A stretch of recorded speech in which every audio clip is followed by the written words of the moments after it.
सुबह का समय था। सूरज धीरे धीरे क्षितिज से ऊपर उठ रहा था। उसकी हल्की सुनहरी किरणें गांव के पास बहती नदी पर पड़ रही थीं। पानी की सतह पर एक चमक थी, मानो किसी ने पिघला हुआ सोना बहा दिया हो। हवा में ठंडक थी, मिट्टी की खुशबू थी और पक्षियों की चहचहाहट पूरे वातावरण को जीवंत बना रही थी। गांव के हर घर में सुबह की हलचल शुरू हो चुकी थी। कहीं चूल्हे से धुआं उठ रहा था, कहीं औरतें पानी भरने जा रही थीं, कहीं बच्चे नींद में आंखें मलते हुए बाहर निकल रहे थे। लेकिन इस शांत और सुंदर सुबह के बीच एक घर ऐसा भी था जहां शांति नहीं, कठोरता का शासन था। वो घर था हीरानाथ का। एक बड़ा मजबूत पक्का घर, ऊंची दीवारें, बड़ा आंगन, मवेशियों के लिए अलग बाड़ा, सब कुछ था वहां सिवाय इंसानियत के।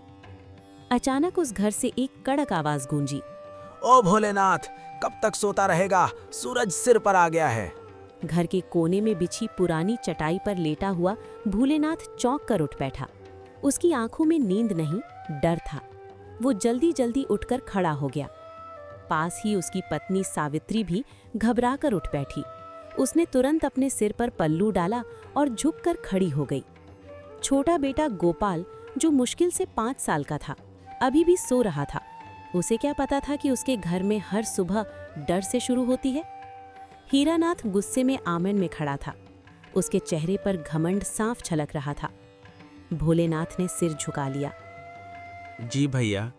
उसकी आवाज में न गुस्सा था, न शिकायत। सुन ले भोलेनाथ, जब तक मैं जिंदा हूं तुझे आराम करने का कोई हक नहीं, समझा?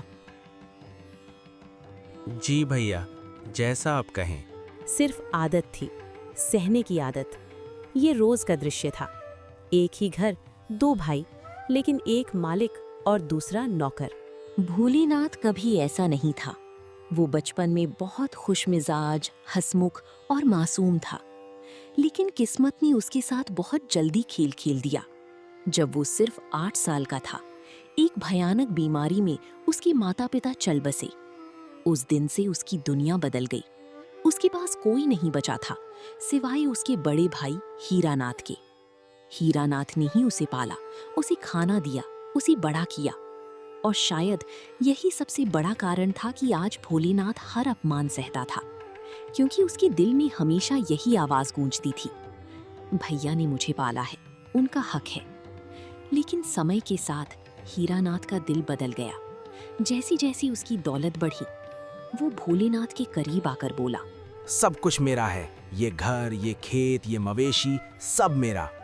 तू क्या है? कुछ भी नहीं। तेरा तो अपना कुछ भी नहीं है। भोलेनाथ चुप रहा। उसकी आंखें नीचे थीं, लेकिन दिल में तूफान था। तभी अंदर से हीरानाथ की पत्नी कमला की आवाज आई। सुनिए जी, ये अभी तक खड़ा क्या कर रहा है? इससे कहिए बाहर का कीचड़ साफ करे। वो बाहर आई, भोलेनाथ को ऊपर से नीचे तक घूरते हुए बोली, घर में पालतू जानवर भी इससे ज्यादा काम के होते हैं। भोलेनाथ ने सिर और झुका लिया। सुना ना, जा काम कर। जी भैया। हर शब्द एक तीर था जो उसके दिल को चीरता जा रहा था। लेकिन वो कुछ नहीं बोला, क्योंकि उसके लिए रिश्ते सम्मान से बड़े थे।